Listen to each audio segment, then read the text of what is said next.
من یشفع شفاعۃ حسنۃ یکن لہ نصیب منہا، انسانی معاشرے کے اندر سفارش کرنا کسی کے لیے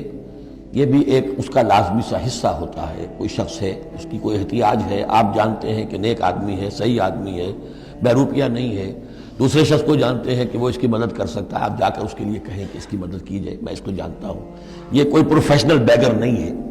یا اسی طرح کا معاملہ،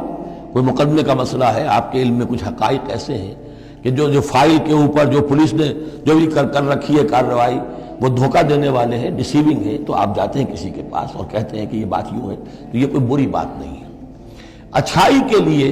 نیکی کے لیے، بھلائی کے لیے، خیر کے لیے، عدل کے لیے، انصاف کے لیے اگر سفارش کی جائے تو اس میں کوئی حرج نہیں، بلکہ اس سے اللہ تعالیٰ ثواب عطا فرمائے گا۔ من یشفع شفاعۃ حسنۃ، جو کوئی سفارش کرتا ہے اچھی، یکن لہ نصیب منہا، اسے اس میں سے بھی حصہ ملے گا، اس کی نیکی، اس کے اجر و ثواب میں سے اسے حصہ ملے گا۔ ومن یشفع شفاعۃ سیئۃ یکن لہ کفل منہا، اور کسی نے بری سفارش کی، غلط سفارش کی، جھوٹی کی، حقائق کو توڑا مروڑا، تو پھر اس کے جرم کے اندر جو جس کے لیے وہ سب کچھ کر رہا ہے وہ بھی شریک ہو گیا، اس کا برابر کا حصہ دار ہو گیا۔